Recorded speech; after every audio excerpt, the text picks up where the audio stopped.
What is up, RotoGrinders? Non-stop MLB DFS conversation bleeds into NBA DFS conversation all the way up to 7 o'clock.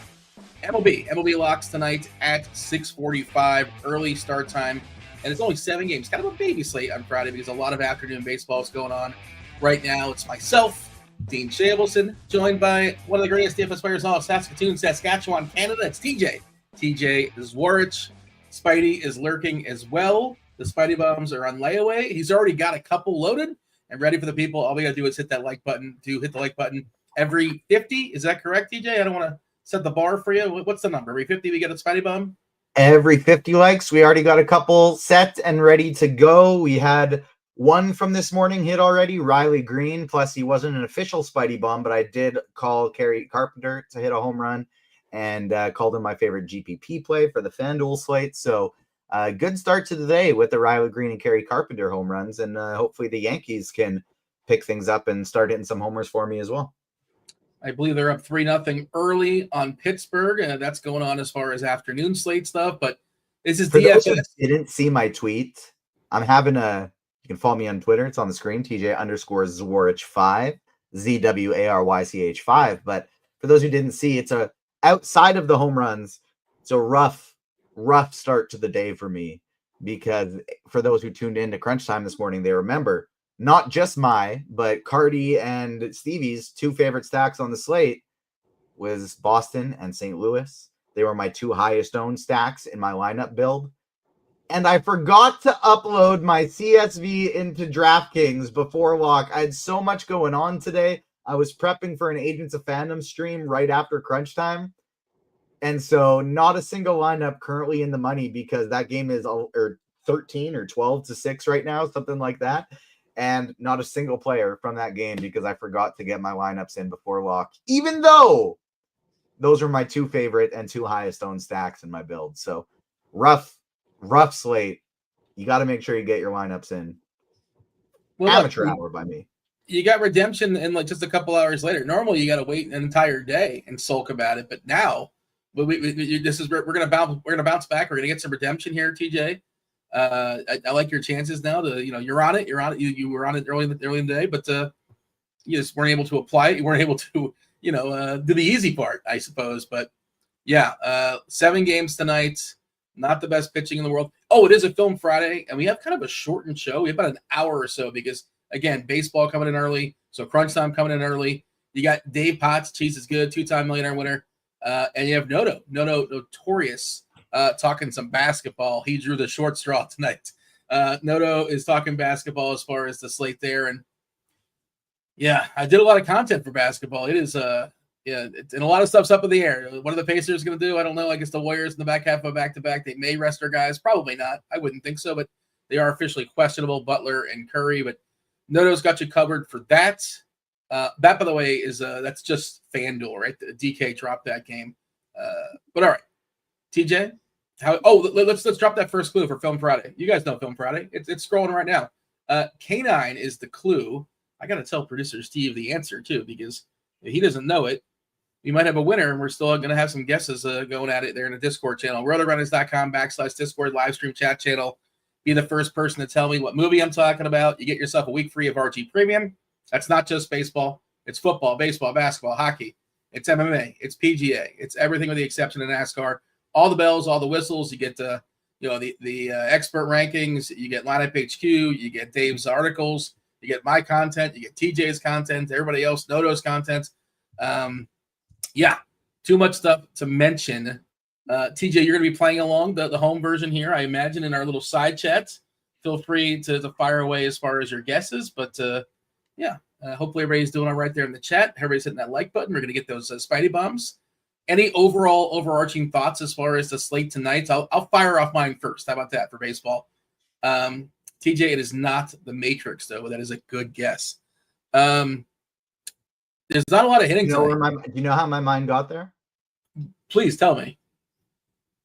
I figured it's the first clue, so Dean won't go super obvious. Mm-hmm. And so I saw K9. And first thought was John Wick, because obviously dog dies and he goes John Wick mode. Who is the lead in John Wick? It's Keanu Reeves. So there I went K9. Or so there I went. You took like 6 degrees to get there, but yeah. Okay. Yeah, with through one, you're not going to have a straight line for it. No, that is the correct thought process. Like the answer is not going to be like Turner and Bud, you know, or it's not going to be Air Bud. Yes, it's not. Somebody will inevitably guess that, and I respect the guess, but you know. Aubrey Jones in chat guess I Am Legend. That is one of the when the dog dies in that movie. That is without a doubt. It's been out for over a decade. When the dog dies in that movie, that is one of the saddest scenes in any movie I've ever witnessed ever. We live in a society, TJ, with the spoilers, just firing them off. But yeah, people are giving dog. Somebody did guess Turner and Hooch, by the way. I love it. I'm looking at the guesses. Somebody did guess Turner and Hooch. Dog Day Afternoon. Yes, I see what you're doing there. All right, and those are fair guesses. They make sense for the first shot to take. Okay, just a 7-gamer, kind of a baby slate for a Friday night. I guess that's one of the reasons why they include those 6:45 games. Typically, we usually start at 7:05 or something like that. Pitching is not great, and hitting is not great. It's one of those weird ones where like nothing is great. Maybe you feel otherwise. I think Schwellenbach is the top pitcher on the slate.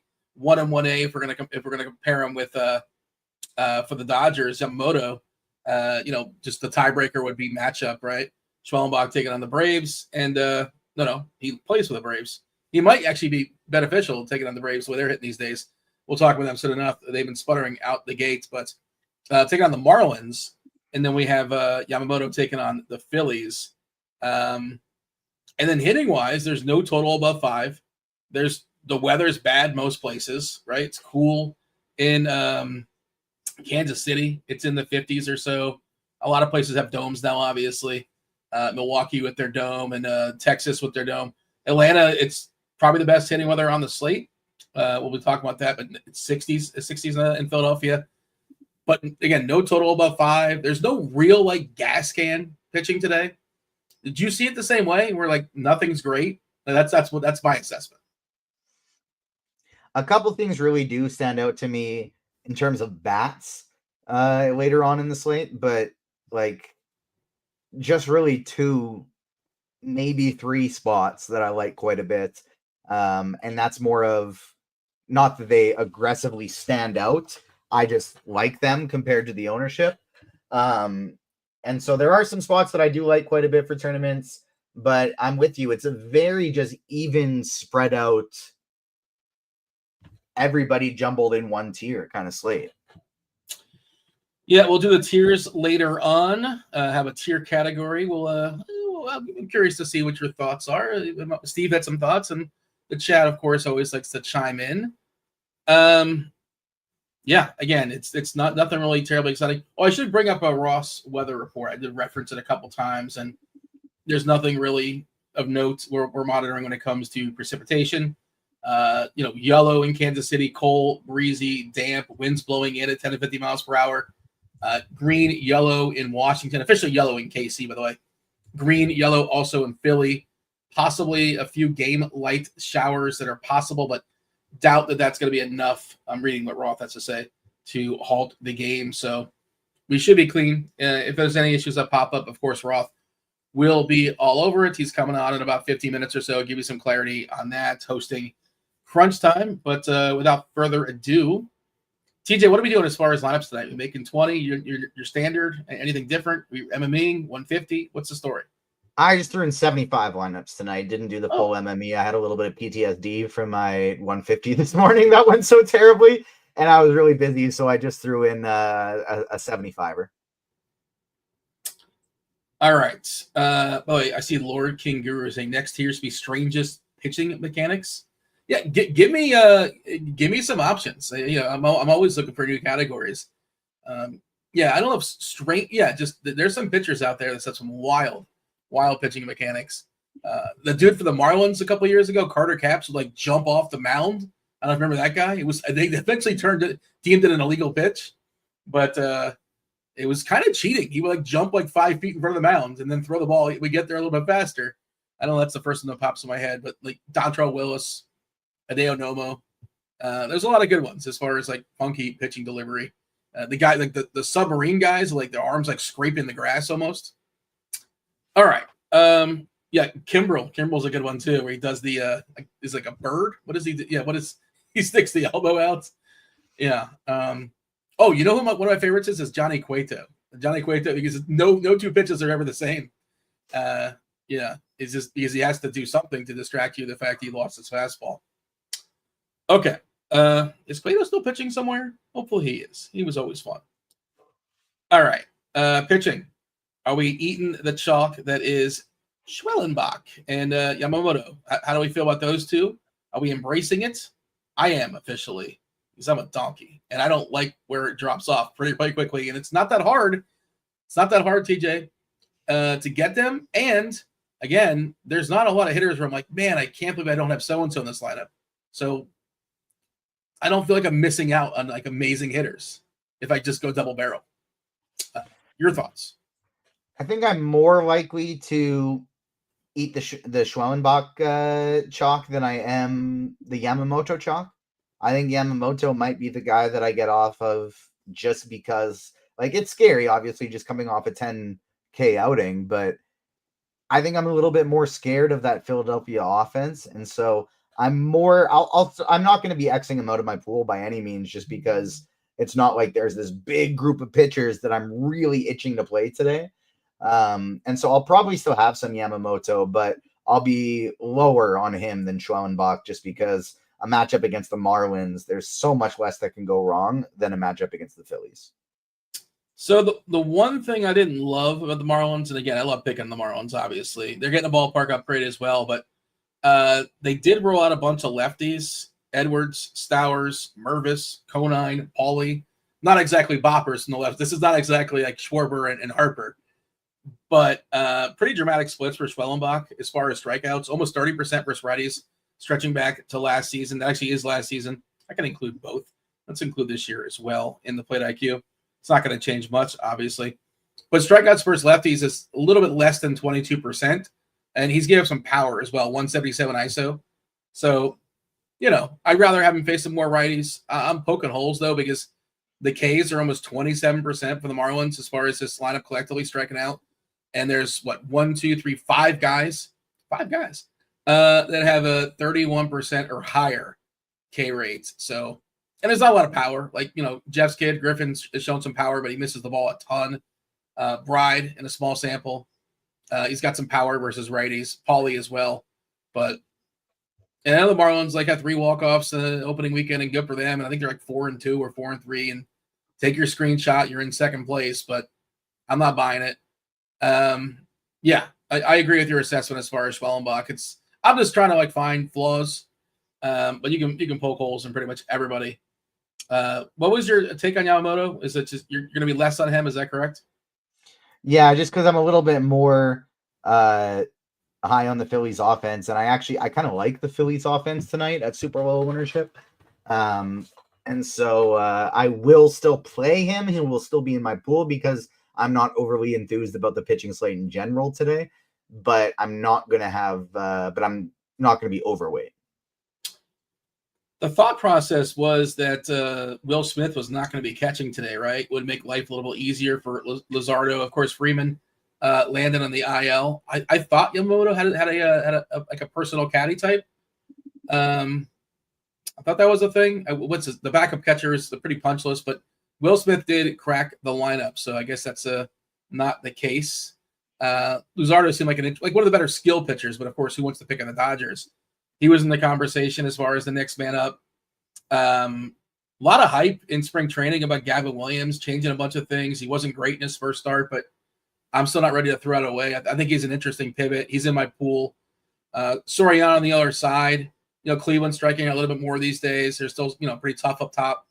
And no lineups just yet. Obviously, it's a West Coast game, 9:30, so maybe soon enough we'll get that. Soriano, by the way, the ground balls are pretty awesome.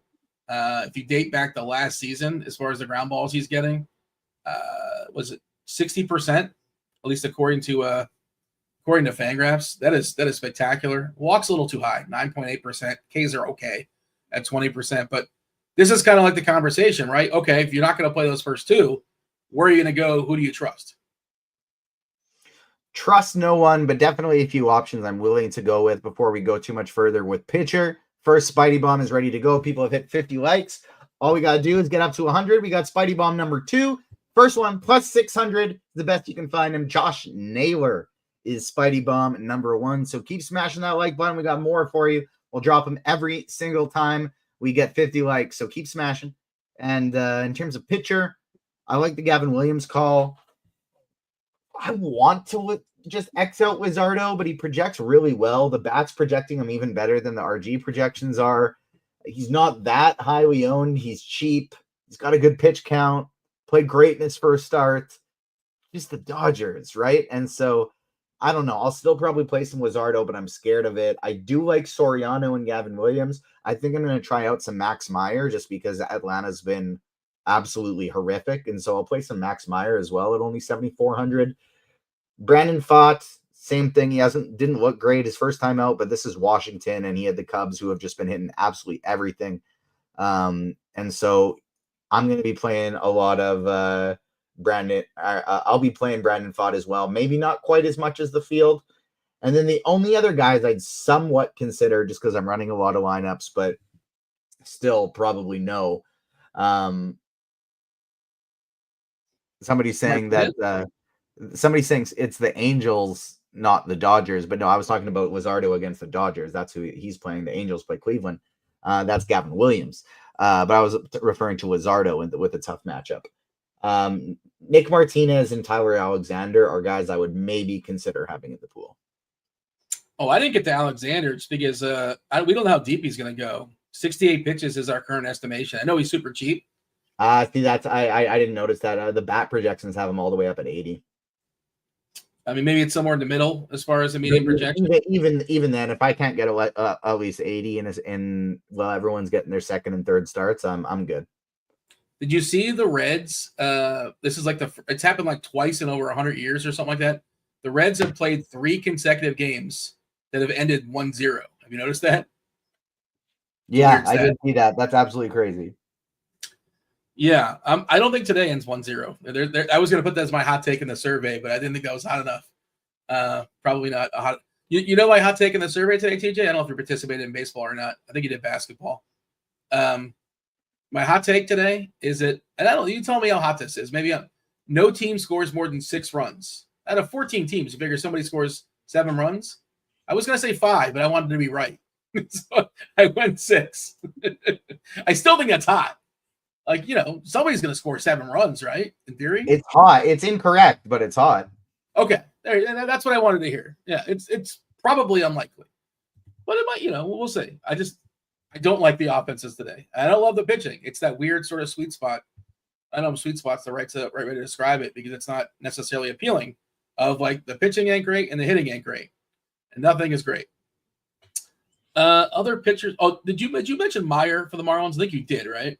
I did. Yeah, I'll be playing some Meyer just because Atlanta's been horrific.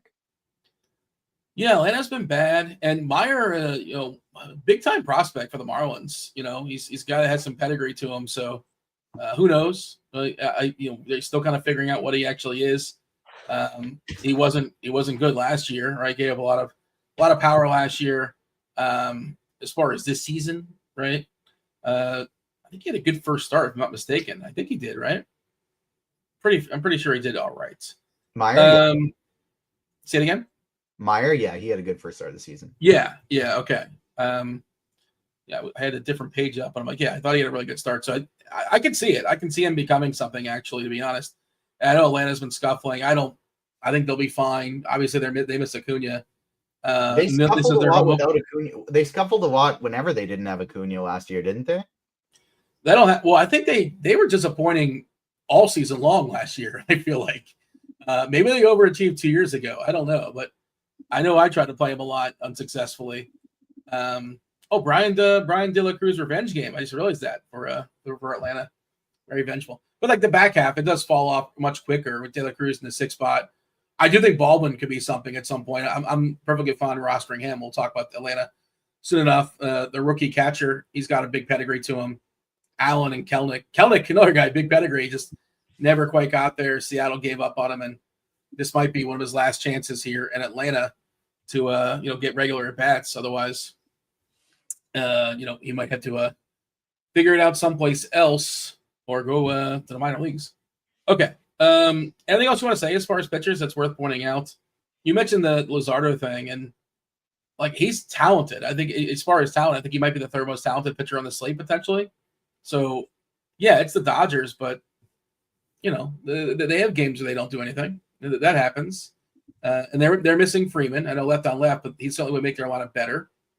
And the back end is not that scary, right? Pages, I'm not sure how good Pages is. He's shown flashes, but Conforto left on left. Enrique Kike Hernandez, I know historically pretty good against righties, but he's not like anybody you're necessarily afraid of. I'm okay with Luzardo in the mix. I'm not running away from it. And Arizona just paid. They paid Fott. The one thing I don't like about Fott is all the lefties. There's 70 left. 77. There's 70. There's something wrong with that lineup. There are 7 lefties in that lineup, and if you look at his splits, dating back to last season, the K's tumble underneath 20%, almost 29% versus righties, kind of in the middle. 24.2% against everybody, of course, and the ISO is 183, the WOBA 354. So pretty dramatic splits versus lefties, and the first 6 hitters are left-handed. So I like Font as like a prospect. I just don't know how much I like him tonight. Anything else you want to say as far as pitchers? Yeah, just final thing would be, I think my favorite range is just due for tournaments, large field, just due to their low ownership, is going to be Max Meyer, Gavin Williams, Jose Soriano. None of those guys Meyer especially is very low owned, but Williams and Soriano look to be picking up a ton of ownership. I think those are going to be my 3 favorites for large field tournaments tonight. All right, let's talk about our stacks here in a second. We do want to give out the second clue for Film Friday. It's K9 was the first one. No winners on K9. Bride is the second clue. Second clue is Bride. It is scrolling. We'll fire off the third clue momentarily, about 5 minutes or so. We got to catch up. I keep forgetting that we only have like 35 minutes or so. The today's stack category, our stack category power rankings, TJ, and chat answer this question as well. TJ, how do you like your eggs? How do you prefer your eggs? How do you like your eggs? 1, over easy. 2, scrambled with some cheese. Oh, I didn't know it was going to give me a full power ranking, but go for it. Yeah, I thought like something would stand out. Like you have a favorite or least favorite, but go. Favorites over easy. Next is scrambled with some cheese. Over easy is a terrible. That is a GPP play if I ever seen one. Over easy is your go-to. Over easy is probably the most common go-to. No. Scrambled is yeah. Okay, no, scrambled. You're right. It is scrambled as one. I don't know how you do the big eggs in Canada. But over easy is probably the next number 2. Look at the chat right now. Chat's going crazy for over easy. What? No.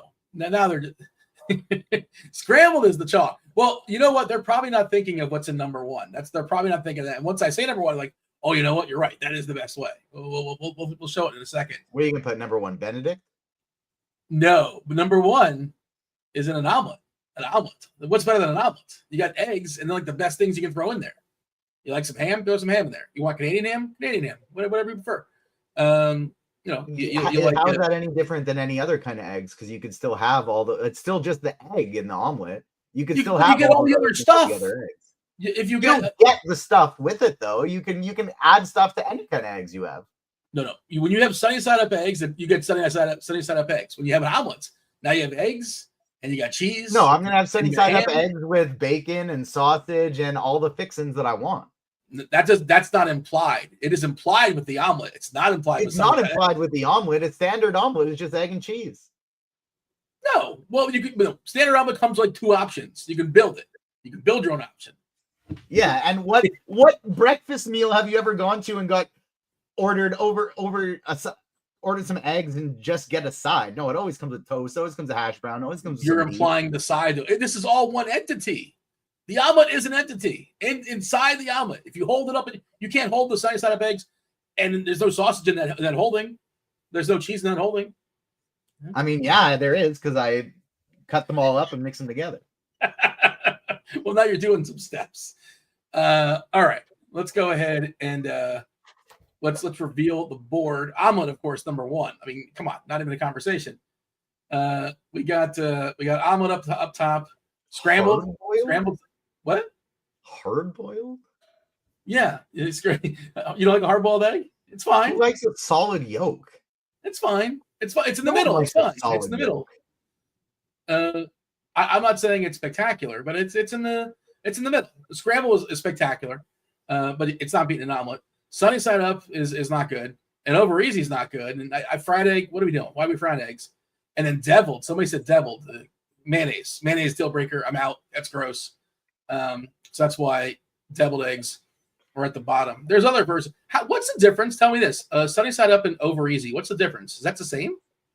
People who like sunny side up just don't know how to make over easy eggs.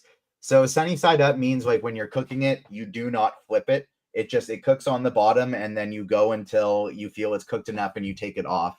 Sunny side stays up at all times. But usually the reason that's kind of sucky is because it leaves a whole bunch of egg white that is not cooked. You want a runny yolk. You don't want a runny white. That's kind of gross.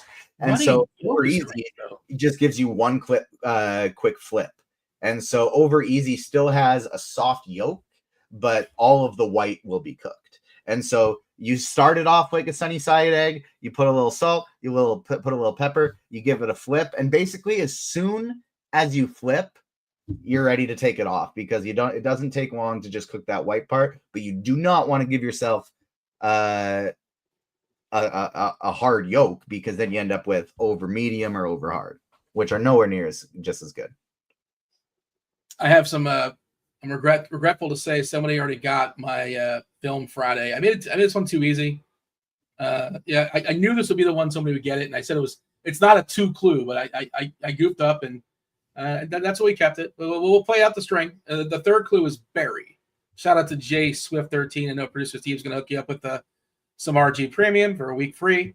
Barry is the third clue. If you guys just want to play along, you're not playing for anything now. Now you're just playing on YouTube essentially. Okay, let's dig in. I didn't realize, sunny side up was so close to over easy. Just the flip. That's essentially the only difference. If you want the flip, you don't want the flip. I'm just out altogether. Let's talk about our favorite teams. Let's go ahead and power rank them. First team we're going to talk about, it's that Dodger-Philadelphia game. 8 total. Jesus Luzardo, Yoshinobu, Yamamoto taking on the Phillies. Dodgers are slight favorites. We did mention Freeman. He is out of the lineup today, but Will Smith is in. We are expecting him not to play, but because that was like a personal caddy situation, not necessarily. All right, so Dodgers, Phillies. Two of the more popular pitchers taking the bump. How do you feel about the stacks? These are actually 2 of my favorite stacks on the slate, just because these are 2 of the very best offenses on the slate. And so anytime I can get them with low ownership, I'm going to be absolutely loading up. And so Dodgers aren't coming super low owned, but still enough for the size of slate that we have. Mookie Betts, Teoscar Hernandez, Tommy Edman, Will Smith. Like, I just love that core for a stack so much. And then you can just mix in one of the cheap salary savers if you want, or go with Ohtani in the lefty because you can always play him. So I would put the Dodgers in omelet, actually, just because they're the freaking Dodgers, and I think they basically always deserve to be omelet. And Philly, I am going to go with scrambled because they are going to be one of the lowest owned teams on the slate since they're going up against Yamamoto, and Yamamoto is one of the best pitchers on the slate. But this Phillies lineup is 9 deep. Like, they're a very, very good lineup. And so I'm going to put them in scrambled just because they'd be a hard-boiled 3-tier, not considering ownership for me. But since they are super low owned, I'll go up to 2. Yeah, Yamamoto, biggest K rate in the slate by almost 4 percentage points, lowest Sierra as well. People talk their leverage stacks. I know it's kind of like a running joke sometimes with leverage and cheese, but yeah, sure. I think it really legitimately is one today because I don't think Philadelphia's going to be very popular, but certainly you could always, roster some Schwarber, some Harper. You can get beyond that as well.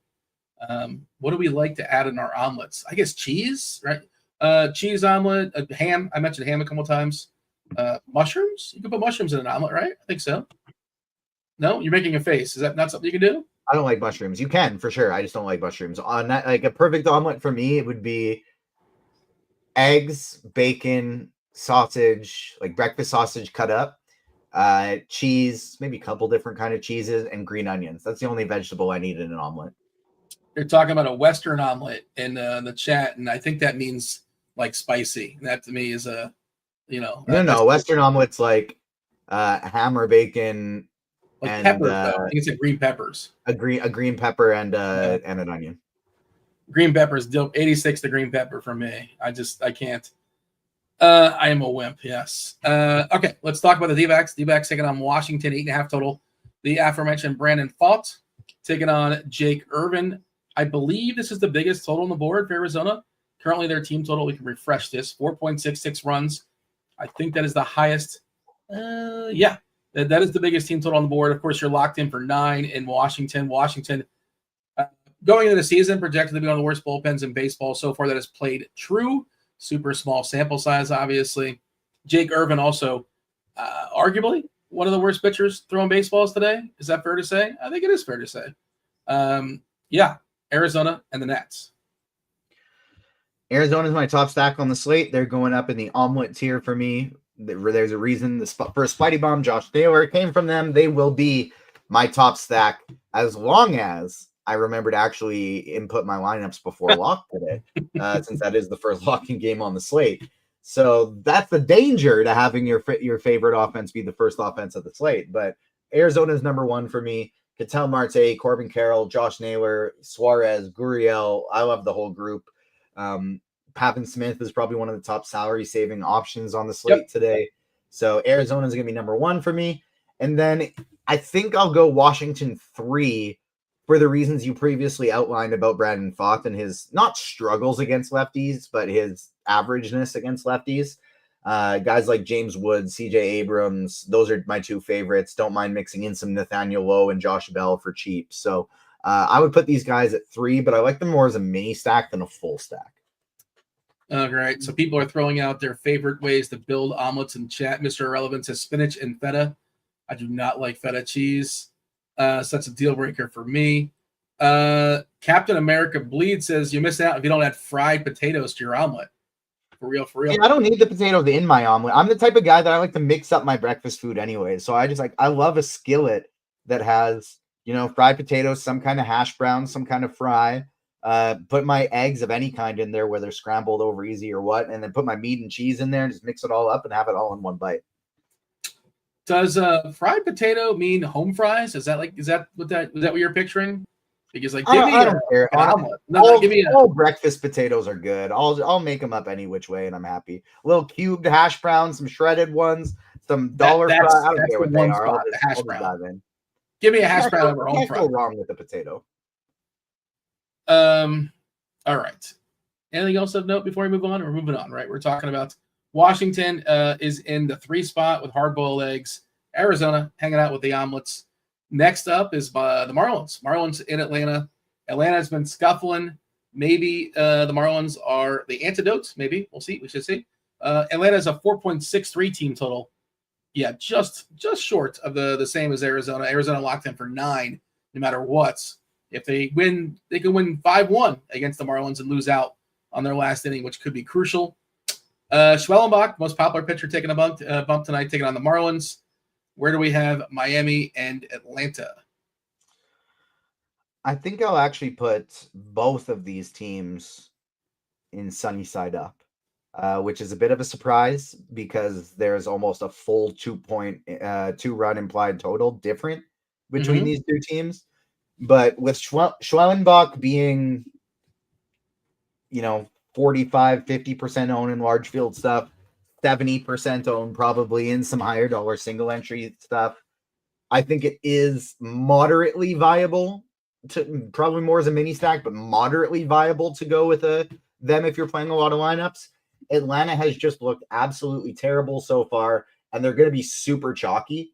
And so they're a team that I'm going to be getting off of in tournaments today because they're looking like they're going to be one of the most popular stacks. And I'm sure they absolutely will turn it around. But I'm going to wait for a day that they're either lower owned or have started turning it around before I dive into them as chalk against a decent pitcher.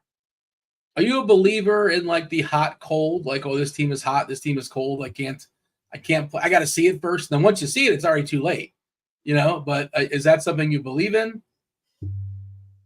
I think it's silly to say that hot and cold streaks don't exist for various reasons, but I think it's also silly to try and predict when those hot and cold streaks will begin.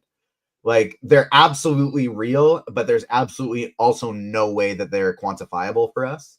That they can begin and end at any time. And so with that being the case, I don't necessarily try and predict it, but when it's like they've been just really bad for a week and a half straight, I'm okay with losing a couple times if they are going to be mega chalk. Like, I'll wait for a time to jump on the train.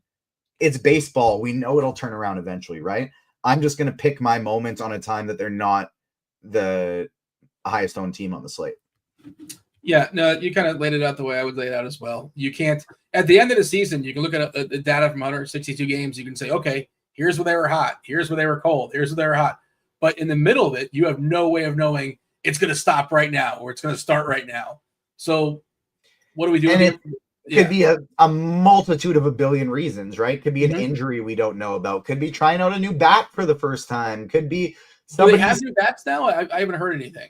I don't know. Somebody's wife left them for the first. I mean, yes, the torpedoes, of course. But somebody's wife left them and they're in a slump. Like, it could literally be anything. There's no way we'll ever have an ability to quantify that. But it's just, I will jump on streaks when nobody else is on them and then jump off them if everybody is on them, kind of thing. I try to look like the advanced data, like, exit velocity stuff, like guys that are getting lucky, guys that are getting unlucky. I try to dig into that kind of thing, but Verlander got ran out of the game. He didn't last more than he didn't make it out of the third inning. Verlander did not know he was throwing baseballs today. I was unable to get to the early stuff, but Seattle got to him. Seattle at the Giants. That's not good. They have a bunch of walks or something. 2 walks, 3 runs. Well, Verlander's like 40, isn't he? Gotta be at least something. He might be older than 40, actually. Charlie Morton's 41 and he got 11 Ks last night. Good for him. I think it was 11. All right. We're moving on from the Marlins and the Braves. Do hit that like button. And I know we have another Spidey Bomb on layaway. Did we hit 100 likes to get the second Spidey Bomb? Where's the official count? 10 away. So we're getting close, but not there yet. So keep smashing that like button. We'll get our second one at 100 likes, third one at 150. So keep giving it a click. We are very close. It's free content on a Friday. All we ask is you give us a little click. We got Gunnar Henderson. He's back. He's making his debut. It's been long awaited. 7.5 total here. Not the best landing spot. It's cold in Kansas City. Seth Lugo, kind of an overachiever last year, if you ask me, but he had good numbers on the surface. Vegas is not really anticipating a bunch of runs here. Again, winds blowing in. It's in the high 40s. Dean Kramer taking on Seth Lugo. I feel like if there's like a good environment, we would like this, but because it's not, we don't. But you tell me. Sorry, I got distracted making a hilarious joke in the YouTube chat. One more time for me. I was just setting up Baltimore and Kansas City where you're Baltimore and Kansas City, right. Not getting there's some absolutely terrible weather with some completely mediocre pitchers. I don't really have a lot of interest in this outside of the fact that nobody's really getting to either of these teams. So Baltimore is just always an ever potent offense, even with the terrible weather. Now they have Gunnar Henderson back. I'm totally fine with getting some Baltimore. I think I'd put them in the 3-tier, hard-boiled. And then Kansas City, probably the same one as well, just right kind of the mid-tier for me today. Dean Kramer's nobody that I'm afraid of. Kansas City's been sputtering a little bit to start the season, but I'm thinking that it's, again, one of those things where if nobody else is playing them, I'll jump on the train and hope the cold streak ends. But if everybody's playing them, then I'm going to wait. Nobody's playing KC today, so I'm totally good with that. Look what you started, TJ. Everybody in the chat is asking. They're going to be sliding in your DMs and asking for pictures. Oh, geez. By the way, Kansas City, weather edge today. It's a very small sample, of course. Only 18 previous games in Kansas City had similar weather. But of note, 49 degrees, 10 miles per hour as far as the winds blowing in from basically dead center, 43 dew point, 18 games, a decrease in home runs at 43%, a decrease in runs at 18%. It's the sample's really small, but it also kind of sort of somewhat checks out with what the weather is doing. So, yeah, not the most appealing spot, and that's why you're throwing them in the middle. If it was 90 degrees in Baltimore and the wind was blowing out, these teams would be in the omelet, probably right there with the ham and the cheese. Okay, let's move on and talk about Tampa and Texas. 8.5 is the total. Tyler Mahle taking on Zach Littell. We didn't mention either one of these dudes when we were talking about pitchers. I don't think we were, at least. Tampa, I think this is their first time on the road. Am I correct in saying that? Hitting the road in Texas. Where do we have the Rays and the Rangers? Rays, I think I'll probably go torn here between scrambled and hard boiled. I think I'd actually prefer you to make the final call on that one, because I feel like if I'm not putting the Rays and maybe even Texas up in the hard and scrambled section, there might not be any other teams that make it there. And so I'm totally okay with Tampa up in that section. Tyler Mahle's not anybody that we are afraid of. Got pulled from the game super quick in his first start. Probably not going to have a really long leash. I think probably tier 2 for Tampa for me. And then on the Texas side of things, Zach Littell is nobody I'm really worried about. I think they are totally fine. But again, I'm not really excited. They're just in the same sort of bucket. But I do think both of these teams probably deserve the scramble tier. What do you think? Yes, that's where I would put them as well. Definitely. That's exactly where I'd put them. I was looking at their numbers this year, and we were just having the conversation about hot and cold, right? To start the year against righties, Marcus Semien, his ISO is 0, 24 at bats. Seager's ISO is 0, 13 at bats. Jock Peterson, his ISO is 56, 21 at bats versus righties. Probably none against lefties. That's the tricky part with him, is that he turns into somebody else. He disappears when a lefty comes in and the situation calls for it. So it's a little bit dicey to roster him. Berger's been bad too, but these guys I think are all going to be fine. They're all going to be fine. Seager's one of my favorite plays on the slate. I don't know when he's going to break out, but I think he's going to be okay. I agree. Both those teams in the Tampa and is Texas in hard boiled? I thought you put Texas in scrambled. No, Texas in scrambled as well. All right. Producer Steve's giving it a move right now. Again, hit that like button. I know Spidey's dying to give away his Spidey bombs. We dropped the fourth clue, which is scrolling as far as today's Film Friday. It is Kobe, K9, Bride, Barry, and Kobe. So we already have a winner. Winner's already been crowned. We're just playing it out for funsies. We made the clues so people want to know. And J Swift 13 got some RG premium for being correct, guessing it on 2, which was 1 above par, I believe. All right, let's move on. There are 2 more games and 15 minutes until crunch time shows up. So we'll have time for probably some questions, some baseball-related questions. If you're here for basketball, there's basketball coming. Basketball's coming. 6:45 baseball lock. For sure, basketball will be the talk, I would imagine, 6:45 and beyond. But even before that, we got Notorious. Notorious coming in. There'll be more baseball as well. You got Dave Potts, Cheeseisgood for crunch time talking baseball. You have Roth as well holding it down. Going to give it a refresh as far as the weather report, but last we saw, nothing really of note, nothing to be concerned with. Yeah, green, yellow in Atlanta. They have those pop-ups sometimes. Straight green in Washington, green in Philly, and yellow in Kansas City. Nasty weather, but it's good enough. I'm reading what Ross said. Despite cold, wind, and light showers, I don't see any reason why they wouldn't play ball. It also not likely to never rains hard enough to stop play once the game starts. Good pitching weather, as we just stressed. Temperatures in the 40s, winds blowing in 10 to 15 miles per hour. I think we saw that, again, sometimes the hitters can overcome it.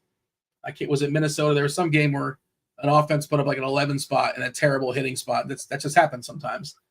Okay, let's move on. Let's talk about the Reds. We didn't mention the Reds. We got Spidey Bomb number 2 scrolling at the bottom of the screen. So first one, Josh Naylor, plus 600. Second one, going up against that Jesus Luzardo we talked about, liking both sides of, plus 450 is the best I could find. Teoscar Hernandez. So he is I'm looking at reading chat. Sorry. Spidey Bomb number 2, plus 600, plus 450. Josh Naylor, Teoscar Hernandez. Third one at 150 likes.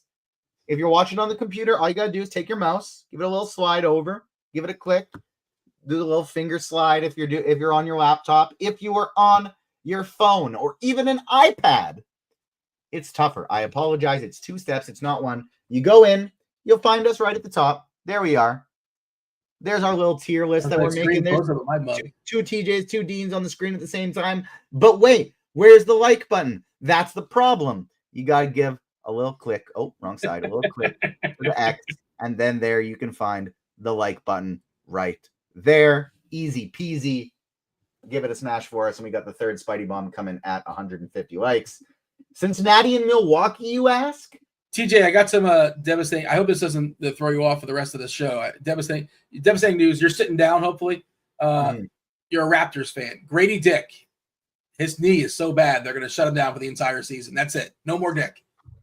He's out for the entire year. I wish him the best. I hope his knee is heals up in time for next year. And Scotty Barnes, he's got that hand, not playing tonight. I don't know. Hopefully he's okay too. I wish him the best. We did just get the Reds lineup, by the way. Reds lineup of Friedel, McLean, De La Cruz, Encarnacion Strand, Candelario, Dunn, Lux, Espinal, and Wins doing the catching tonight. Yes, the Reds are a slight dog here. Martinez taking on Tyler Alexander. Milwaukee a minus 130 favorite, 8 total. Milwaukee barely over a 4 as far as team total. Cincinnati barely under the 4 team total. What do you got? Reds, Brew Crew. I don't really like either of these teams today. I think I would put both of them in sunny side up. I don't even know if there's going to be any deviled egg team for me today, just because like we talked about, they're all so similar in that same basket, but I'm not scared of Tyler Alexander or Nick Martinez. If this game was in Cincinnati, I think I would like them a lot more than in Milwaukee. But as it stands right now, another cold day. I don't think I need to really get to much of either of these teams. I think they're both in the sunny side up tier for me. Question, and Izzy's asking why the Braves are so low, and I think your answer was because of how popular they'll be. Is that correct? Yeah. I mean, I'm not making the board. I'm just the host asking questions. I would have put them higher, but I understand why you're putting them there. I can respect you're playing the game theory game and all that kind of stuff, and Atlanta's going to pop in projections. If you're playing cash games, for sure, you're going to play some Atlanta players without question. Let's see. This is the last game, by the way. Let's see if we get to – and this is actually an hour and change after the previous 6. So, again, we're going to have some time for questions. Fire those off. Get those ready to go. I see some are rolling in. If I didn't get to them, my apologies. They didn't hit the flow of the show, I suppose. But, we're going to have at least 10 minutes or so, give or take, before crunch time jumps in here. We'll also give you the last clue for funsies for today's Film Friday is Rhyme. K9, Bride, Barry, Kobe, and Rhyme. TJ, you know the answer? Did you go to the Discord channel? I did not go to the Discord channel. I actually also I forgot to think about it. That's fine.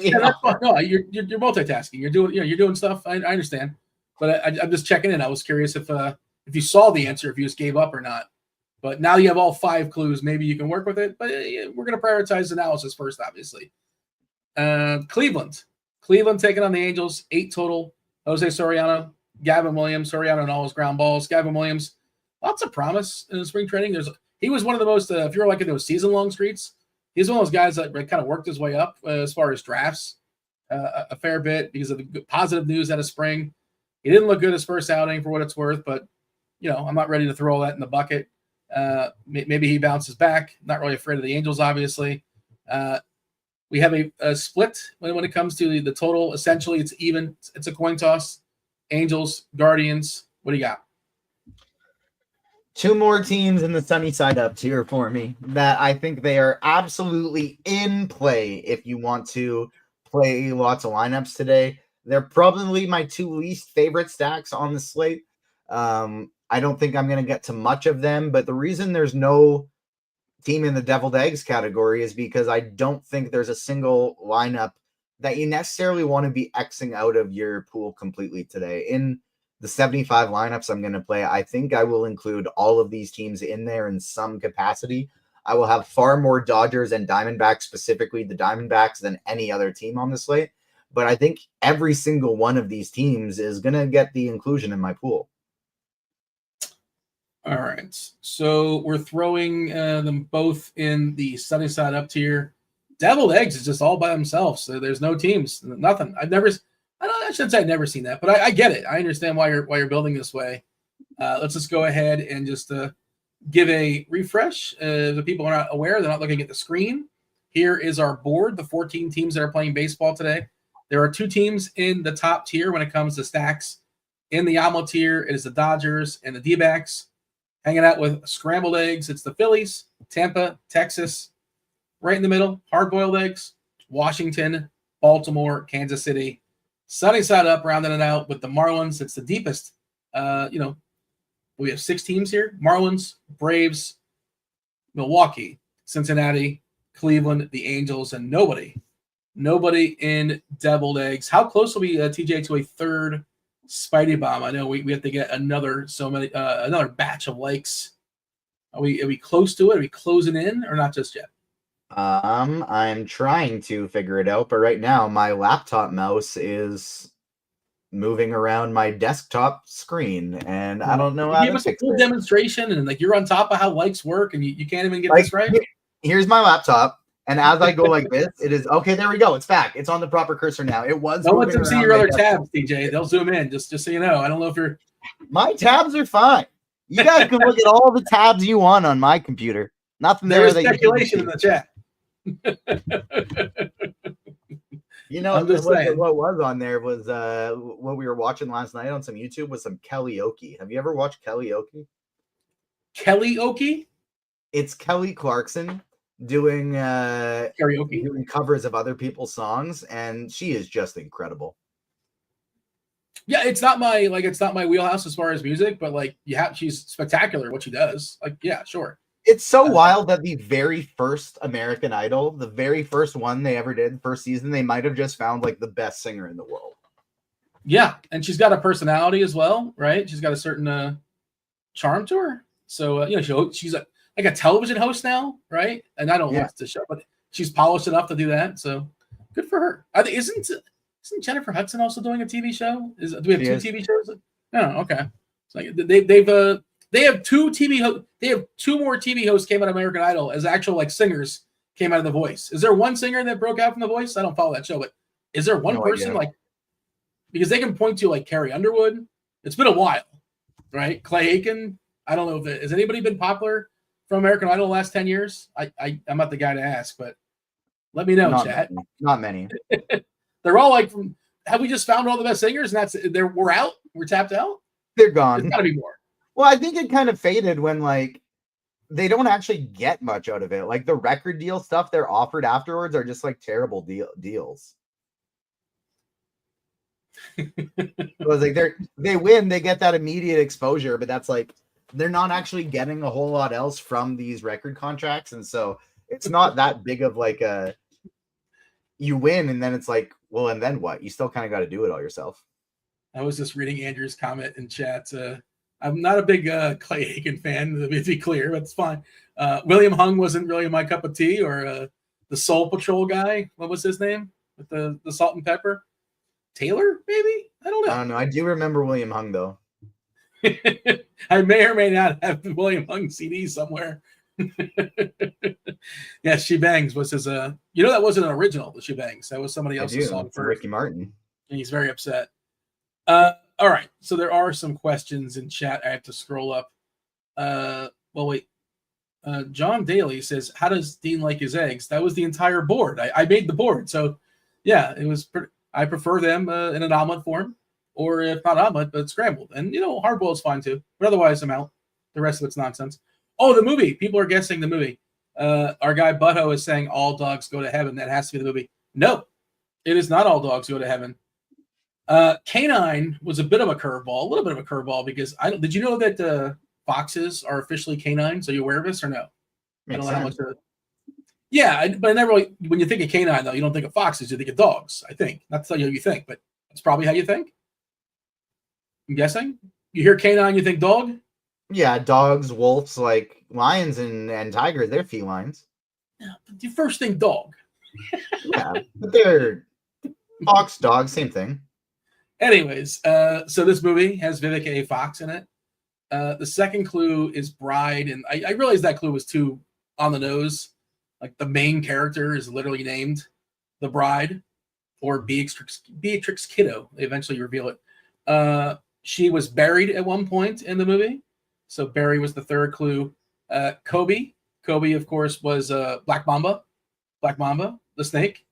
Do you know what it is, though, TJ, or no? Are you with it, or no? Maybe not. You're paying attention. If you're not paying attention, no worries. I wasn't. I was reading the chat. Sorry.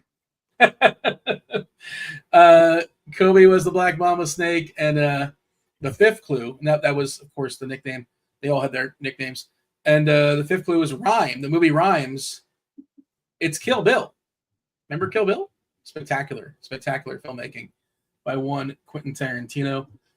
Crunch time coming in about 5-ish minutes or so, a give or take. Did you hear they're doing apparently like wasn't an April Fool's Day prank, and it was a real report that they're going to be doing Once Upon a Time in Hollywood sequel? Yeah, that Tarantino is writing, but somebody else is directing. Is it Linkletter? I can't remember who was supposedly directing it, but yeah, I'm pumped about that. Like, so the thing with Tarantino is, I'm sure you've heard this before. Like the longest time, he would say, "I'm only doing 10 movies. I don't want to be the guy that hangs around forever." And like, he's done 9 movies. So once he does his 10th movie, supposedly he's done in theory. So maybe this is like a workaround of him like being able to do something else, or maybe he wants to do like books or like Netflix stuff. I don't know, but his next movie he directs would be his 10th. David Fincher, that's who it was. Thank you, Steve. In chats, I knew it was a big name director. Fincher is just the nuts as well. If you go through his IMDb, it's just like monster after monster, just spectacular stuff. So it's got to be great. So I'm excited about that. But yeah, maybe that's Tarantino just his way of working around what he's always said. He's never going to do any more after 10. Hopefully that's not the case. But one of my favorites, Tarantino. If you can't tell, he kind of gets worked in on the movie stuff on occasion. Your boldest fade on the slate tonight, TJ, is who? My boldest fade will be Atlanta. Who I'm not full out fading, but I'm way underweight. I'll be way underweight. Yeah. You're going to get a taste. I mean, it's really hard to run 150 or 75 like you're running and get zero Atlanta. Let's see. I'm scrolling back up. I see people are still commenting on the American Idol conversation, I suppose. Yeah, these are the kind of things we're going to get, I suppose. Let's see. Are we getting lineups coming in? We should be getting that, right? I'm getting notifications here. Okay, we got the Angels. Ward, Trout, Soler, Moncada, Happy, Chanel, and Rengifo, Adele, and Newman. Hello, Newman. So who's left? Who do we not have as far as lineups? We got Cleveland, right? Cleveland's last one standing, right in Cleveland. Yeah. Otherwise, we are good. I always say it's a beautiful thing though when you get these lineups and coming from basketball or still in basketball, but just I understand it's a little bit different, but it's not that hard. It's not that hard to make those lineups. Did anybody see the video next with the guy casually shooting hoops? I did not see that video. Did you see a video of somebody casually shooting hoops in Carmel, Indiana, with a tornado down the street? But that's child's play. It used to be like growing up. It'd be like -20, negative 20 degrees Fahrenheit. And we'd go outside. We'd shovel the driveway and we'd go out and play basketball with our winter clothes on. Oh my gosh. Yeah. What are you? You're all bundled up. You're playing like a coat basketball. Yeah, or just like lots of layers of hoodies and sweaters. By the way, basketball wise, there's some other. I can wait the basketball updates. I don't know if people here for basketball or not, but yeah, there's still stuff coming through. It looks like the Pacers, they're all going to play, which is kind of surprising because they're monster favorites, and I thought today they would take the day to rest a couple people, but looks like they're all going to be in. Mark Williams ruled out for Charlotte, which is kind of a big deal, I think. Also, Nick Smith ruled out.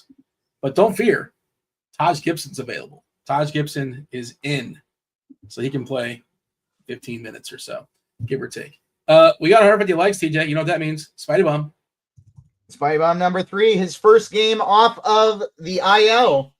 Gunnar Henderson, plus 700. Why? It's terrible weather. It's his first game back. Well, simply because Gunnar Henderson should probably never be plus 700. This guy should never, ever, in a terrible matchup in the cold, he should be plus 400, 450, 500. So Gunnar Henderson plus 700 is Smitey Bone number 3. I like him a lot for DFS. I would not bet him if you're looking at your site and it's like plus 450. I probably would not do it. I would stick like 500 or I'd stick probably 600 or above because of how bad the weather is. This is totally random, TJ, but Yahoo, I have like a couple season long leagues for baseball. And the torpedo bat thing.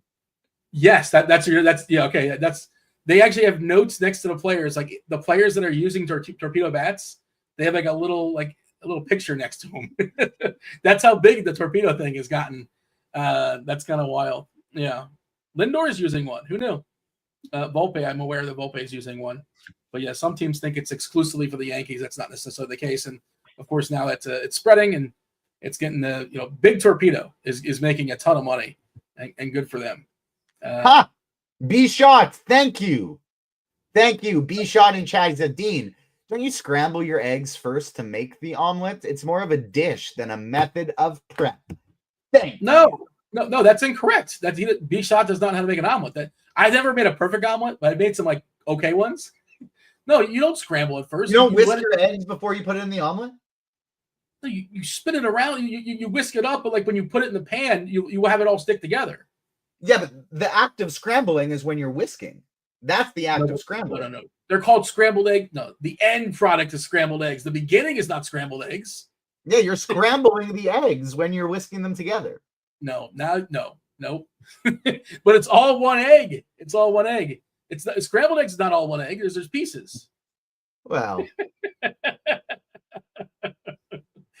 Oh man, it's a fun little conversation. I see what you're saying. You do scramble them up, but when it's presented in the end, it's presented all as one. Like theoretically, you can just hold up. We got to try and hold up your omelet, and if it does not fall apart, that is a terrible omelet. Well, no, you can't hold up your scrambled eggs like that. Though is the point. That's why they're two different things. You can't hold up an omelet like that either. It's going to fall apart. In theory, though, you know what I'm saying. You clearly know what I'm saying here. I'm not doing a very good job of expressing it. We should have ran a poll. The way you're describing an omelet is unfair to have that on the list because you're saying, well, I get this because I get to eat different foods with it. And so you're saying that you like the omelet best because you get to eat different food than eggs. I'm saying it comes with its own package deal. It doesn't come with it. You have to add it to the omelet. No. If I say you're having if your wife says, your lovely wife, she says, "Hey, yeah. TJ, I made you an omelet." Right? It's on the table. Enjoy the omelet. What are you assuming is this? What does it consist of? All she says. I would not assume. I would say, what did you add to the omelet? What kind of omelet is this? Oh, well, you don't know each other well enough where she knows what's in your omelet? Without specifying what kind of omelet, it's just an egg that's flipped over. But you're not expecting just egg. That is the point. You're expecting other stuff. You're expecting some fillings. Yeah, but with every single egg dish in the world, I'm expecting other stuff. I'm never going to eat an egg scrambled eggs. Scrambled eggs are just getting straight eggs. No, I'm not. I'm putting them on toast. I'm having some meat. I'm putting cheese on it. Toast on the side. Oh, unbelievable. I'm still never going to eat it by itself. I'm never just going to have egg. All right. Crunch time is here. We got Dave Potts, Cheeseisgood, talking some baseball. We got Roth talking anything worth noting as far as weather. He's all over it. And, of course, Noto talking some basketball. Let's do it. Let's talk to Crunch Time right now.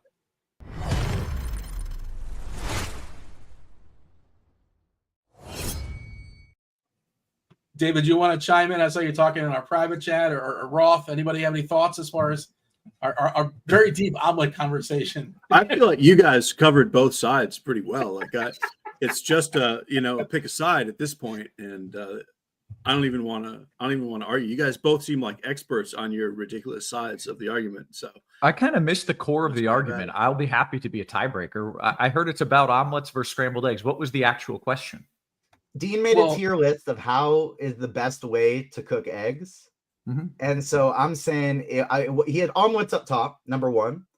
And I'm saying it's not fair to say for omelets, I can add all the ingredients in the world that I want and compare it to this other just egg. That's how an omelet comes. TJ Not is necessarily. correct. You got to add the ingredients. TJ is correct. Did you put like it's over, Dean. It has been spoken. I'm sorry. Soft-boiled I would have eggs? backed you, but Roth is sure. Chuck Norris would have given me a with like thumbs up for hollandaise? You see, That's like there was no like Benedict. I would accept it if it was like Benedict was on the list. that's what I was going to ask. Other If things that are- Eggs Benedict was on the list, then you have something similar to a scrambled egg that is more than just the egg, but it's not. It's the only one that stands alone in being more than an egg. TJ is right. Argument over. Sorry, Dean. I love you. Roth, next time you have an omelet that's just egg, text me. Let me know because it'll be your first time. You never will. Yeah, and when you ever, Dean, text me anytime you have just egg in general. That you have no sides, you just. I do that. I do that all the time. Yeah. I do it all That's the time. weird. Put some toast Roth just beside flipped it. on you. I think Roth just flipped. You lost Roth.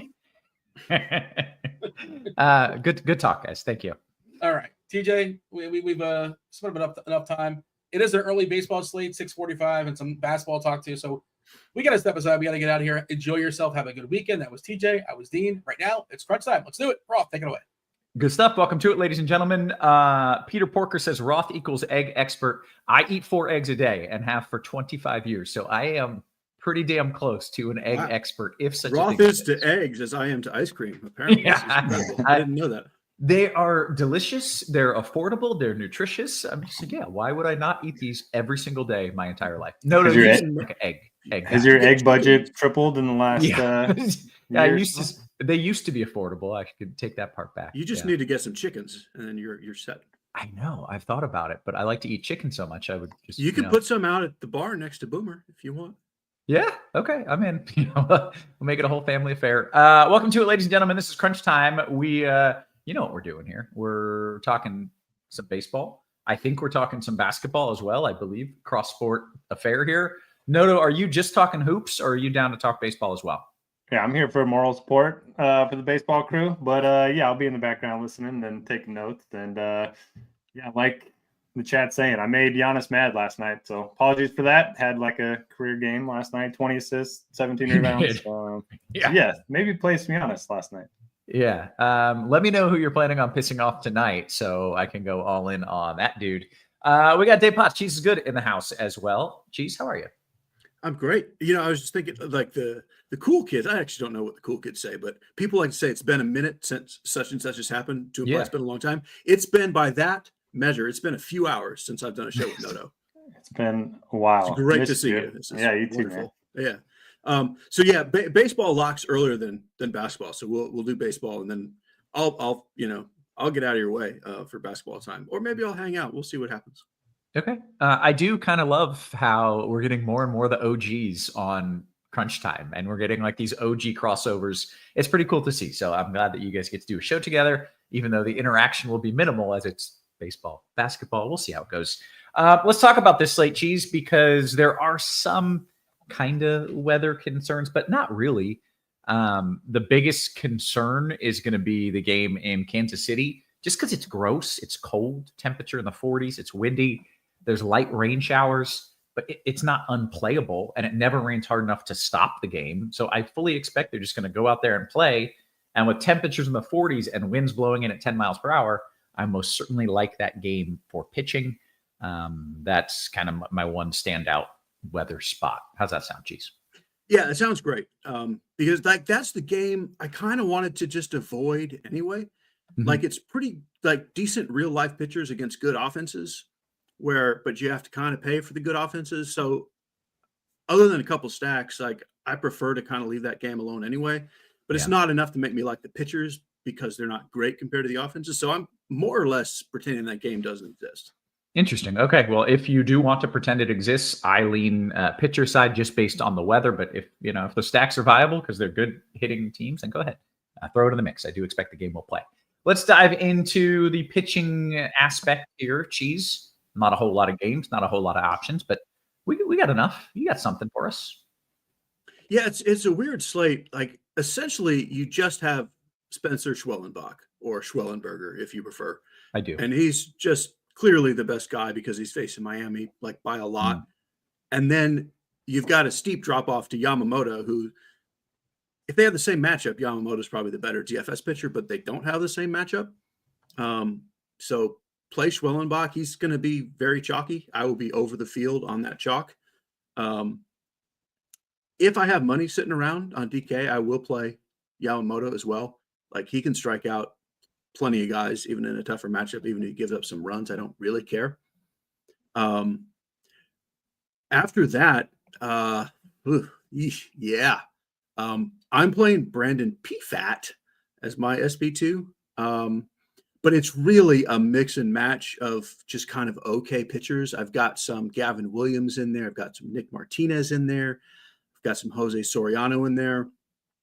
And then the other, like, if everything goes right, it's worth mentioning is Jesus Luzardo. He's facing the Dodgers, and you don't really want to face the Dodgers in Philly, but like, he's the only guy other than Yamamoto who is potentially a 30% strikeout pitcher on his best day. So he is in my mix as well. But for me, for the most part, I'm playing Schwellenbach and Pfaadt. A lot of people like call him Brandon Pfaadt. I still don't approve that at all. But Schwellenberger and Pfaadt. Those are exactly. How can you lose with that combo? Just what it is. Okay. And I'll say on the FanDuel side, it's really not that hard to fit Schwellenbach, even though he's more expensive because there's so many cheap bats. But the salary gap is pretty noticeable. Like, if you wanted to play Pfaadt or Gavin Williams on FanDuel, I'm totally fine with that, because then you can just do whatever you want. Well, Chris says, I hope it's not a mistake going lower price for pitcher on FanDuel with 7,700 Williams. Yeah, that was either Pfaadt or Williams is totally fine on FanDuel. Yeah. Okay. All right. Excellent. Let's go to the stacks, and I will warn you as you talk. I got all of these delicious cashews sitting next to me, and I was like, I will be a professional and not eat them. No, they do look it. so Eat good. them. Yeah. I can't. Are they salted? Just totally plain? How are salted? they? Salted. Yeah, for sure. Cashews Heavily. are great. Yeah. It's so You good. definitely have some. Like, probably mute while you do the first couple of chews, but yeah, absolutely. Okay. Go for it. Cool. Good deal. Stack wise, your kind of obvious chalk is Arizona and Atlanta. Love both of them. Very slight preference for Arizona, but I have a lot of both. I have a lot of double stacks of them. Even though that's chalky, I kind of don't care. It's a small enough slate. Tampa is third for me. And then Milwaukee, Cincinnati, Texas, next in line. Very good. Okay. Then you know what we get to do? We get to go around the horn position by position, and you get to start us off with a little catcher. You know what goes great with cashews? Pacifico. I could use a few of those after the last couple of days, but I only drink on Sundays and Mondays, so staying sober. Geez, what do you got for us, catcher? There you go. Essentially, there's one catcher that I love with William Contreras. And then I'm totally fine with Will Smith and Adley Rutschman any day, just because they're good, but I don't love them in this matchup. So I prefer Contreras. Cheaper stuff, Drake Baldwin for Atlanta, 2,700. He's far and away my favorite cheap guy. I think he'll get more ownership than we're showing, but I'm not like overly concerned about it. I like Logan O'Hoppe as a one-off as well, and a little bit of Danny Jansen. Okay. That brings us to first base. Yeah, it does. So on DK, like, you are always allowed to play Shohei Ohtani any day against anyone for any reason. That being said, like, against a potentially really good lefty at $6,500, I have almost no Ohtani. It's just what the slate gives you, because I really do like the mid-tier. Josh Naylor is my favorite. Matt Olson is right there with him. I love Pavin Smith. I love Christian Encarnacion Strand and Rhys Hoskins for cheap. Those are the only names I want to mention because I like that group so very much. I would say the bulk of my pool is Naylor, Olson, and then Encarnacion Strand if I'm going cheap, with a little more of a lean to Pavin Smith on FanDuel, where he's even cheaper. Okay. Second base. It's Ketel Marte, far and away my favorite guy, with Matt McClain close behind. But on the DK side, where the salaries are pretty elevated, I think Albies and Brandon Lau make a little more sense. Like, that's certainly in a cash game, I would be playing Albies on DK, whereas I think on FanDuel you can just get to Marte. But essentially those 4 are the standouts kind of by a lot. Marte and McClain if you have salary, Albies and Lau if you need to save a little. You could also go down to Aranda for Tampa if you can't quite get to Brandon Lau. And then a little bit of Semien. But it's really those 4 guys is kind of what you're doing. Okay. How about third base? So my highest owned player on the slate by a lot, kind of just by accident, I just built my lineups and then went back and looked at it, is a third baseman. I want Noto to tell me who it is. Who is my highest owned player by a lot? First baseman? Third baseman. Third baseman. Sorry. Sweating some golf over here. Feel free to keep in mind that I am the blue dot. Yeah, you say safe to say Austin Riley, but yeah. The way this slate works out, like it's really hard to get Jose Ramirez. I'm fine with. I'm sure you always like Jose Ramirez, but like Austin Riley against a guy who's probably below average, if not bad against righties. I think Meyer's going to be okay. Like he's not really a terrible pitcher, but I don't think he's really ready yet. So Riley is just too cheap, and third base is weak and thin compared to the other positions. So the reason Riley's my highest owned player is not because he is my favorite player on the slate. It's just compared to the rest of the position. The only other guy I even kind of like is Candelario. So that's it. Austin Riley is my chalk play of the day. Okay. Shortstop. Like shortstop is like the cashews of baseball positions. It's so good. It's just better than all the other nuts and or positions. Yeah. And even on this small slate, like pretty much all the guys are here tonight, and they all have pretty good matchups. Seager's the chalk among them because he is cheaper than like Ellie and Witt and Gunnar and Betts, and arguably has the best matchup, although really they all have pretty good matchups. I do like trying to get to Ellie and Witt just because the ownership due to the salaries. What is happening right now? I'm not watching chat. I'm assuming there's something going on. That this has something to do. Steve being able to find this clip in that amount of time is amazing. It will catch you up later. Now I'm just reading chat. We'll get back to that in a second. Good for you guys, whatever's going on. Yeah, Corey Seager, chalk. Ellie and Witt, fantastic. Spend up to be different. Add a little Gunnar and Betts and Abrams into the mix because they're all awesome. And this is the worst position ever to go cheap. In a stack, feel free to play like a Perdomo or a Josh Smith if you just need to. But as a one-off, just play one of those expensive guys. And the way I'm doing it is if the rest of my lineup is chalky, I'll try to do someone other than Seager. If the rest of my lineup is not chalky, I'll just play Seager. Okay. Then you get to go to the outfield. Fun stuff there, I'm sure. I do. We don't actually have all the big name outfielders on this slate, like Judge and Soto already played and some other guys, but so that leaves Corbin Carroll probably as the top guy, again, just because the matchup and salary for Ohtani is tougher. I love Jackson Chourio, and he's way too cheap on FanDuel. All the Braves are pretty cheap. Like Michael Harris is your first guy in cash games because of the salary. I like Ozuna a very good bit as well. Playing a lot of Jock Peterson and Pavin Smith because they're cheaper with a lot of power. Got a little bit of Taylor Ward and Jorge Soler and even less Mike Trout. I mean, I prefer Mike Trout over those guys, but it's a salary thing. And then the cheap stuff is fine, like McCarthy, Kelenic. You can do mostly because those guys play on the teams that should score a bunch of runs, so they can just kind of get involved, even if they just walk and score a run. But at least with Kelenic, like he could hit a home run. Mm-hmm. But that's it. Like we don't have a lot really worth spending up on other than Carroll. And I like Chourio, who's a spend up on DK, but the mid tier I think is the place to be in the outfield. Metro Boom says no Mullins. I don't know if he saw a lineup and is saying that, or if he's like, I don't want any Mullins in my lineup. Or if he's asking why I didn't mention Mullins. I'm not sure. Perhaps, yeah. Mullins, assuming that doesn't mean that he got scratched, like totally, like he's right in that mid tier. He's priced near that Jock Peterson range. He's fine.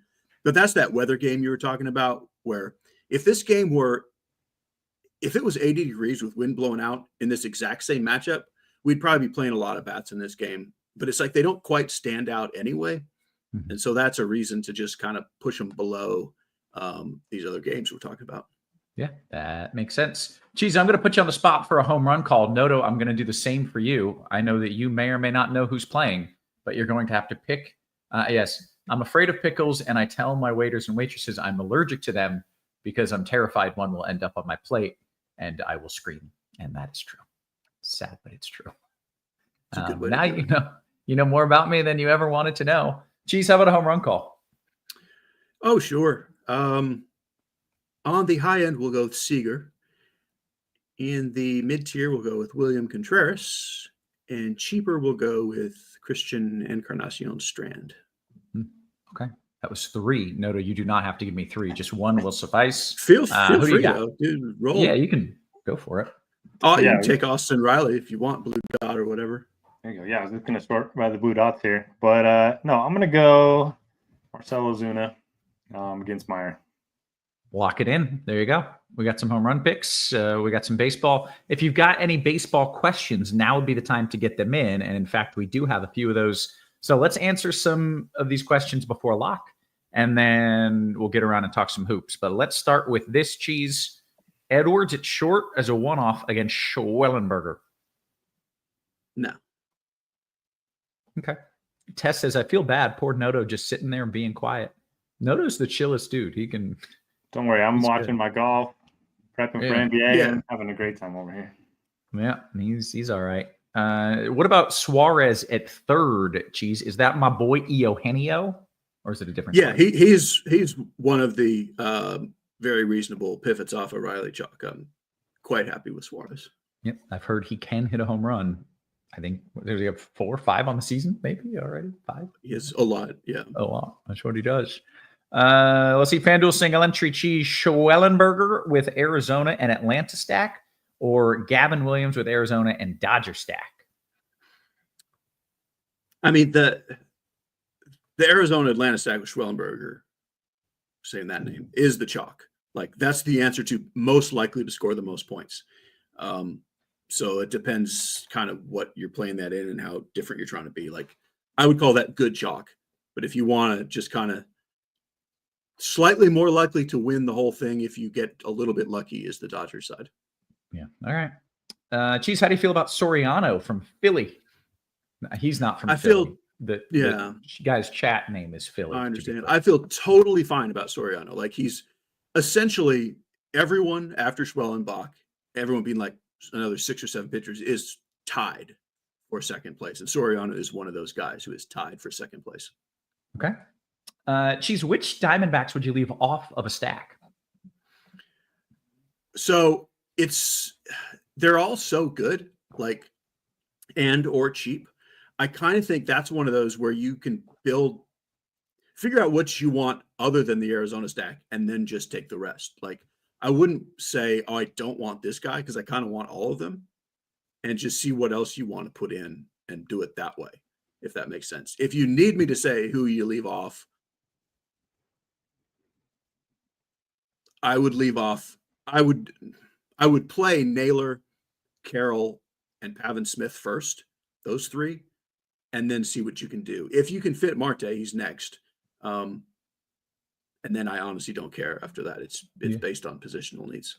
The things that you can remember and just like pull up in your brain without having to look is absolutely wild. Cheese. Well, I made a lot of Arizona stacks, so it's in my head. Okay, that explains it. Chris says, hey, if I'm starting Williams at pitcher, I should not use any Angels bats. That's correct, generally.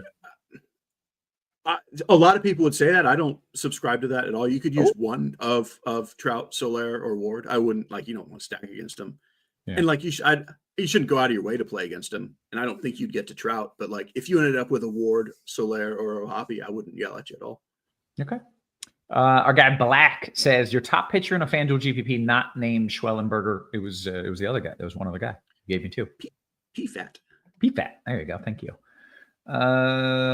Scrolling down. We're doing pretty good. We're almost done with the baseball questions. Then we'll kick it to basketball for those of you waiting for that. Mr. Richard says Schwellenbach and a Tampa Bay stack in a DK single entry GPP. Thoughts? Yeah, I like it seems like Tampa should be chalky, but I don't think they are. And I mean they're my number 3 stack. And yeah, I like it. Okay. Cheese, FanDuel, GPP, Luzardo, or Soriano?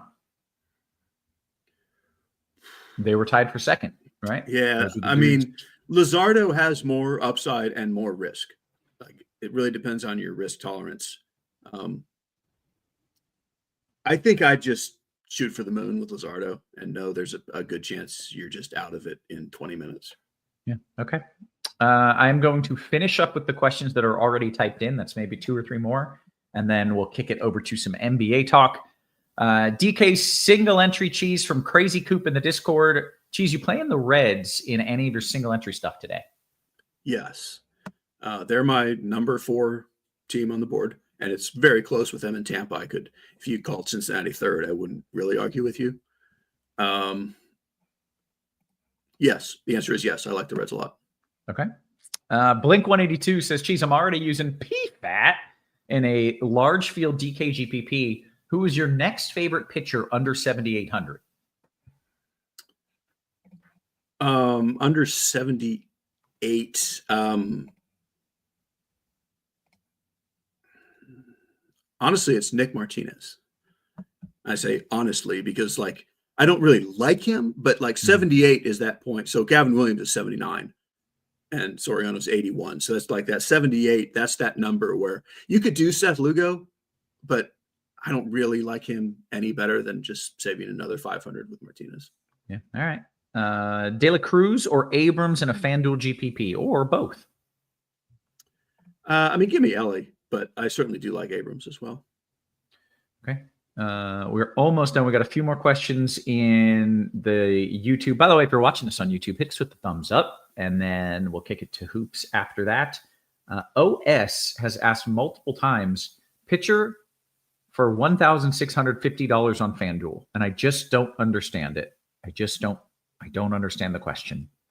Yeah, I'm not going to be able to help with that. Yeah, I don't know. Make sure that number's right. I don't know. Try to add and give a little bit more, and we'll help you figure it out. Edgar says red stack. Yes. Yep. Yeah. Cheese, how many at bats does Moral Mushroom get? 5. I mean, he's a righty starting versus a righty. There's no reason to think he's a pinch hit risk. Okay. Oh, okay. He's saying in the 1650 entry fee. Gotcha. Okay. Who's your favorite pitcher? Okay. I got you. Schmellenbach. Yeah, I mean, just take the points at pitcher and be silly elsewhere. Just play Schmellenbach. Yeah. Okay, we did it. We answered all the baseball questions. Cheese, I should say, answered all the baseball questions. No, answered one. I heard him answer one. Yeah, I do have two. I've got a question for Cheese. Ooh, I learned this yesterday. Who's getting channel cake tonight? Yeah, you just learned. That's a great word, isn't it? Yeah, that came up on Crunch Time last year. I mean, Max Meyer is getting channel caked. There you go. The things that we bring from year to year with us on Crunch Time are so outrageous. Like French nicknames, channel caked. It just adds to the show. Every year we come back and new people tune in. They're like, what are these people talking about? What does this mean? All right. Who is it getting channel cake? Sorry. Meyer? Max Meyer. Max Meyer. All right. There you go. Okay. We're done. We answered all the questions. Good job, Cheese. Hey, great job to you on those cashews. Thank you. They were delicious. There's still 3 or 4 more. I may eat them while Noto talks. But you want to get out of here? Or you want to hang around? Your choice. I actually have things to do, and you very much don't need me. No, you don't. No, you don't. That was I gotta do that thing. I gotta do that thing. I gotta do. That's fine. Honestly, the thing I have to do is walk the dog, but I mean it's a real thing. But I will say this: if you have a baseball question, I will keep my eye on the Discord chat. Yeah. Okay. Very good. So wonderful. Keep asking, and I will keep answering. Okay, good stuff. Go ahead. Get on either. Walk the dog. It's ice cream time for Mr. Cheese, as Mr. Irrelevant says. I'm gonna have dinner first, like a true champion tonight. Wow, like a real adult. I'm proud of you, Cheese. All right, have a good one. Enjoy. Mariuzi says he's got to go walk the horse. Yeah, probably a little bit of that as well. Tell Boomer I said hi. All right, I'll see him tomorrow. I will definitely do that. Yeah. All right, bring him an apple for me, okay? Will do. Okay. All right. Later, Cheese. With that, we get to bring in the one, the only, the Notorious, and we're talking some hoops. Noto, kind of give me a breakdown on this slate. I've just been looking at baseball weather all day, so catch me up. Yeah, a lot going on. 10 games if you're playing on FanDuel, 7 games if you're playing on DraftKings. Starting to get a lot of injury news. Cade Cunningham was just ruled out.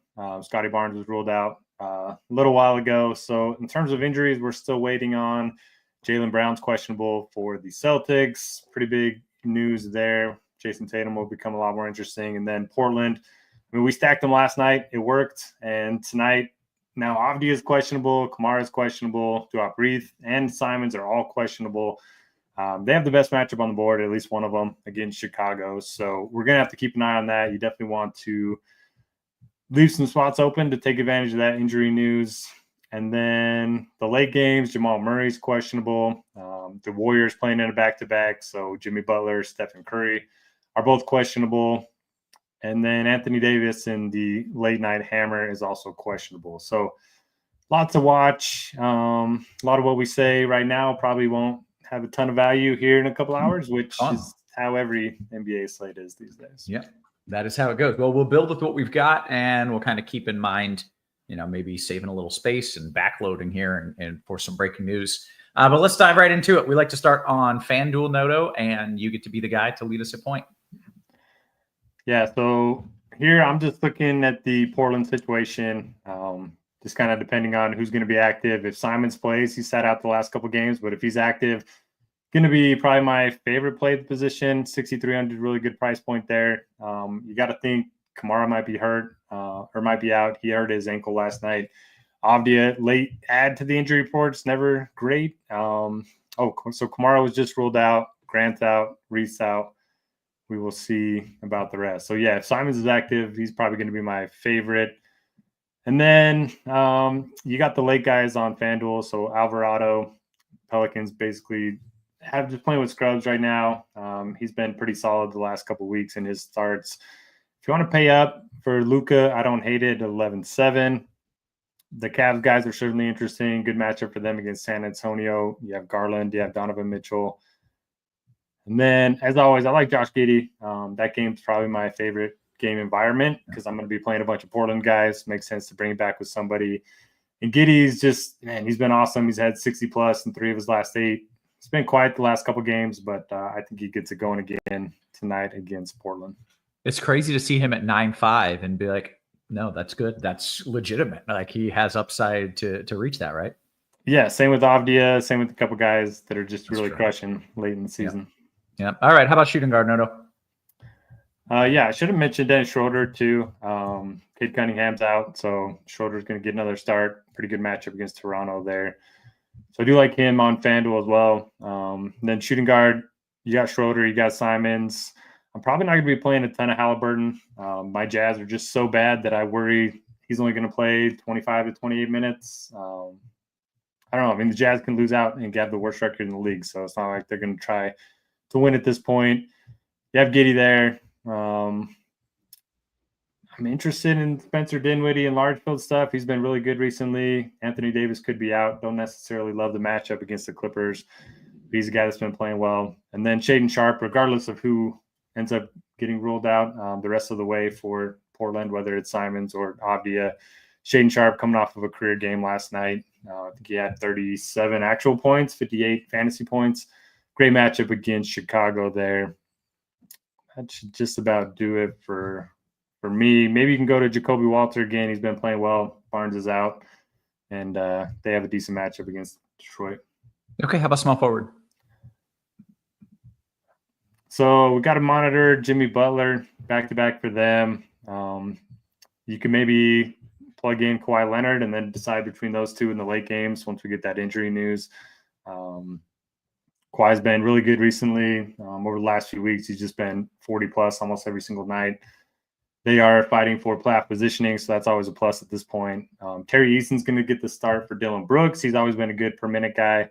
We have him projected for 31 minutes now. 6,200 is not too bad of a price point.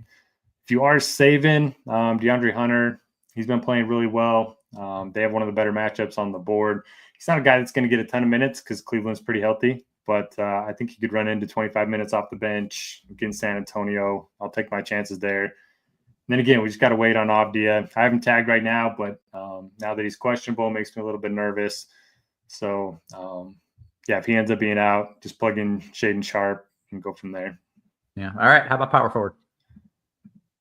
So this is a spot that I don't necessarily love. You have Eason and Hunter here. You have Kawhi, who I mentioned. Siakam has that nice matchup against the Jazz. But again, I'm not playing anybody from Indy just because I don't think it's going to be much of a game. They'll probably all be very efficient in their minutes. I just don't think they're going to play a full allotment of minutes given the matchup against the Jazz. And Siakam's kind of been held under 30 fantasy points in 6 of his last 7, something like that. So maybe he's the guy that goes off tonight after I say he has on the website. Maybe he's the Giannis. Trash him, Noto. And then right now, Mogbo is kind of rating out as the best point per dollar option. We have him at 47% ownership. We have him projected for 29 minutes now that Barnes has been ruled out. I don't know. Toronto's kind of tough to trust right now. They've got a lot of guys playing minutes. So I wouldn't feel great about him at 47% ownership in tournaments. But if you're playing cash games, then you probably go to Mogbo. If you're playing tournaments, I think I prefer DeAndre Hunter at the same price. Yeah. Okay. How about center? All right. Yeah, it's not a great position either. One of my favorite tournament plays is going to be Paul Reed. He's probably more viable on DraftKings than he is on FanDuel. But in 14 minutes the other night, put up 23. Isaiah Stewart is suspended, so he's kind of getting the backup role for Detroit. And if Jalen Duren only ends up playing 30 minutes, Reed could walk into 18 minutes of action in a nice matchup. So if you're saving, I like him. Jokic is always viable, especially when he's playing in the later games because nobody ever plays him. 12-8 is kind of hard to get to. We have him at 4% ownership right now. We have a ton of value. I think if you just lock him and kind of play the Blazers and some of the other guys around him, makes a lot of sense. Don't mind Nurkic or Duren, but not really must plays for me. For the Jazz, if Tshiebwe ends up playing, he's been really good. They've been shorthanded too, but again, they don't have a lot to play for. They don't have anything to play for. So yeah, it's kind of a position that I don't love. So I'll probably go cheaper and try to take my chances there. Okay. Makes sense. So we want to kick it over to DraftKings, but before we do that, got to make sure you're getting the best deal in the industry. And that's what we've got right here. In case you're curious, if you wanted MLB DFS for the year, it's $425, but we dropped the price of our Combo Pro product to match that. So now you get all the sports for the same price as just baseball. Combo Pro 6-month gives you full access to our content tools, projections for every sport except NASCAR at a much cheaper price than the monthly package. You actually save about 35% if you do it by the 6-month instead of going month by month. So make sure you are taking advantage of that. Chris says it is snowing in the Rockies game. Yes, that was my forecast. And then I didn't know if it was going to happen, but it's happening. That makes me happy. Noto, DraftKings point guard makes me happy as well. Who are you playing? How does snow affect the baseball? I don't think it's good. Yeah, I don't think it's good for the home runs. Yeah. All right. Let's go over to DraftKings point guard. So Simon's over here once again. Just got to monitor the last couple injuries for Portland. I think we're just waiting on Avdia and Simon. So if one's out, the other one becomes a great play along with Shaden Sharp and anybody else that's going to be in the starting lineup. If they're both out, we can fully stack Portland. If they're both active, I still think they're both viable. Simon's projecting as the best point per dollar option at point guard on both sides. So pretty good option there if he ends up suiting up. I do like Schroeder now that Cade Cunningham's out. He's been really good in his spot starts this season. He's had 30+ in each of the last 3 games with Cade Cunningham out. So he's one of my favorite guys. I mentioned Sharp. My fade's going to be Halliburton. So, yeah, again, last night my fade was Giannis. Didn't work out too well. But my fade tonight is going to be Halliburton. I just don't think the Jazz are going to keep this game competitive.